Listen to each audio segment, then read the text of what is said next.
எல்லோருக்கும் வணக்கம். விசேஷமாக எமதூர் மக்களுக்கு வணக்கம். செய்தித்தாளில் வந்த செய்தியைத்தான் இன்றைய பதிவு. மாற்றுத்திறனாளியிடம் செல்போனை பறித்து சென்று தந்தை விபத்தில் சிக்கியதாக ஏமாற்றி மகனிடம் ஜிபே மூலம் பணப்பறிப்பு. கைபேசி அல்லது செல்போன் பிறருக்கு கொடுப்பதில் கவனமாக இருங்கள். உங்கள் பணத்தை பாதுகாத்து கொள்ளுங்கள். அதற்கு முன்பாக 1941 வலிமை என்ற யூடியூப் சேனலை பார்த்து கொண்டிருக்கும் உறவுகளே, நண்பர்களே, தங்களின் நண்பர்கள் உறவினருக்கு பகிருங்க, ஷேர் பண்ணுங்க.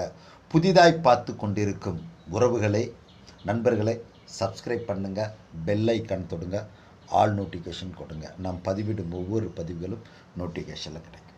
வாங்க பதிவுக்குள் கடந்து செல்வோம். இந்த செய்தித்தாளில் நான் படித்தது தான் இப்போ உங்களிடத்தில் சொன்னேன். கைபேசி இல்லாட்டி செல்போன் பிறரிடத்தில் கொடுப்பதில் கொஞ்சம் கவனமாக இருக்க வேண்டும். ஏன்னா இந்த செய்தித்தாள் வந்த செய்தியை படிக்கிறேன். நிச்சயமாக இதை எல்லோருக்கும் கொஞ்சம் ஷேர் பண்ணுங்கள். முக்கியமாக இந்த மாற்றுத்திறனாளிகளுக்கு அதிகமாக கொஞ்சம் ஷேர் பண்ணுங்கள். சென்னை மாற்றுத்திறனாளியிடம் செல்போனை பறித்து சென்று தந்தை விபத்தில் சிக்கியதாக ஏமாற்றி மகனிடம் ஜிபே மூலம் பணப்பறிப்பு. செல்போன் சிக்னல் உதவியுடன் குற்றவாளி கைது. இதில் படித்தது பார்த்தீங்கன்னா, ஒரு திருடன் ஒரு பொருளை அபகரிக்கிறார். அபகரித்து அவரோடு மட்டும் விடவில்லை, அவரை சார்ந்தவர்களிடத்திலும் குற்றத்தை செய்ய ஆரம்பிக்கிறார். அதனால தான் நான் சொல்கிறது, கவனமாக இருக்கணும். செல்போன் பிறரிடத்தில் நம்ம எல்லாமே செல்போன் கொடுக்குறது எப்படி கொடுப்போம்னா, ஏதோ ஒரு ஆத்திர அவசரத்துக்கு தான் கொடுப்போம். ஐயோ, இப்போ ஏதாச்சும் மறந்து வந்துருப்பாங்க, ஏதாச்சும் மிஸ் பண்ணிட்டு வந்திருப்பாங்க. ஆனால் அதையும் பயன்படுத்தி இன்றைக்கி குற்ற செயலை செய்கிறாங்க. செய்திக்குள் நம்ம போவோம். சென்னை மார்ச் 9 மாற்றுத்திறனாளியிடம் செல்போனை பறித்து அவரது மகனிடம் உனது தந்தை விபத்தில் ஏற்பட்டதாக ஏமாற்றி ஜிபே மூலம் பணம் பறித்து கொள்ளையனை போலீசார் கைது செய்தனர். இது எங்கே நடக்குண்டா, ராணிப்பேட்டை மாவட்டம் பானாவரம் என்ற கிராமத்தைச் சேர்ந்த காதர் பாஷா 65 மாற்றுத்திறனாளியான இவர் ரம்லான் மாதம் என்பதால் பெரியமேடு பகுதியில் உள்ள மசூதியில் தங்கி தொழுகை நடத்தி வருகிறார். இந்த நிலையில் கடந்த 5ஆம் தேதி மசூதி அருகே தனது 3 சக்கர வாகனத்தில் அமர்ந்து காதர் பாஷா செல்போனை பார்த்து கொண்டிருந்தார். அப்போ அந்த காதர் பாஷா மாற்றுத்திறனாளி, தன்னுடைய 3 சக்கர வாகனத்தில் உட்காந்து அவர் செல்போனை பார்த்துட்ருக்காரு. அப்போ ஒரு வாலிபர் வரார் பாருங்க. அப்பொழுது பைக்கில் ஒரு வாலிபர் ஒருவர், எனது ஃபோன் சுவிட்ச் ஆஃப் ஆகிவிட்டது, ஒரு ஃபோன் செய்து தரீர் என்று செல்போனை வாங்கியுள்ளார். என் ஃபோனு சுவிட்ச் ஆஃப் ஆயிடுச்சுங்க, கொஞ்சம் கொடுங்க. நம்ம எல்லாருமே யதார்த்தமாக என்ன கொடுப்போம், ஏதோ மிஸ் பண்ணியிருப்பாங்க அப்படின்னு தான் கொடுப்போம். ஏதோ ஒரு அவசர காரியம், ஏதோ சொல்லியிருப்பாரு. ஆனால் இதை விட்டு அப்படி சொன்னே அவரும் பெருந்தன்மையோடு மனிதர்களுக்கு உதவ வேண்டும் இல்லையா, அப்படி என்று அவர் கொடுக்கிறார். பிறகு ஃபோன் பேசுவது போல் நடித்து செல்போனுடன் தப்பி ஓடிவிட்டார். இப்போ இந்த காதர் பாஷா கொஞ்சம் கவனிங்க, அவர் ஒரு மாற்றுத்திறனாளி.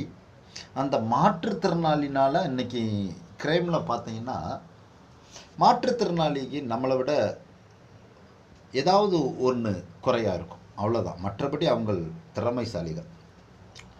அப்போ மாற்றுத்திறனாளி அவளால் ஓட முடியாது, அதை அவர் கெச் பண்ணியிருக்கார் இந்த குற்றவாளி. இன்றைக்கி நிறைய இடங்களில் பார்த்தீங்கன்னா, மாற்றுத்திறனாளிகள், கண்ணு தெரியாதவங்க, வாய் பேச முடியாதவங்க, காது கேட்க முடியாதவங்க, இப்படி நடக்க முடியாதவங்க, இவர்களை ஏண்டா ஒரு சராசரி மனிதன்கிட்ட இப்போ போன அவர் பிடிங்கிருந்தார்னா நிச்சயமாக ஓடி இருப்பார், சத்தம் போட்டிருப்பார், அவரை விரட்டி துரத்தி பிடித்திருப்பார். ஆனால் இவரால் ஓட முடியவில்லை. இதை இவர் இந்த குற்றத்தோடு போன மட்டும் இவர் திருடிட்டு ஓடலை. அதுக்கடுத்து என்ன பண்ணுறான்னு பாருங்கள்.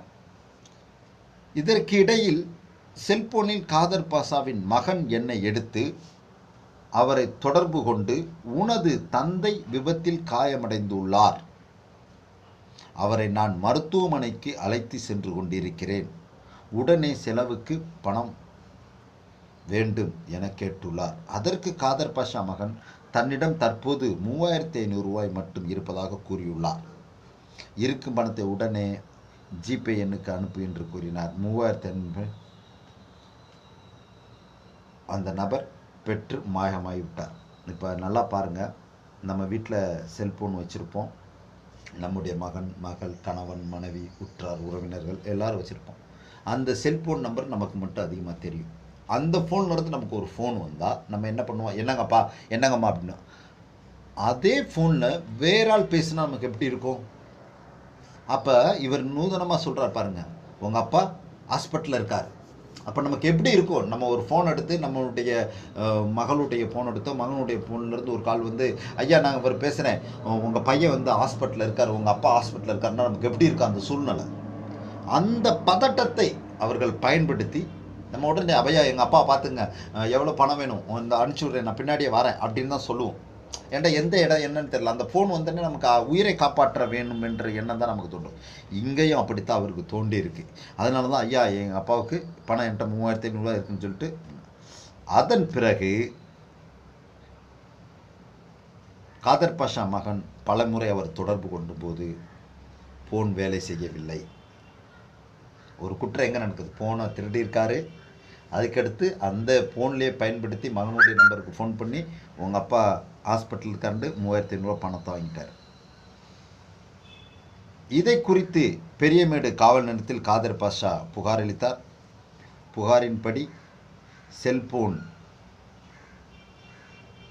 பறித்து ஜிபே மூலம் பணம் பறித்த நபரை போலீசார் பணம் பெற்ற ஜிபே எண்ணை வைத்து விசாரணை நடத்தி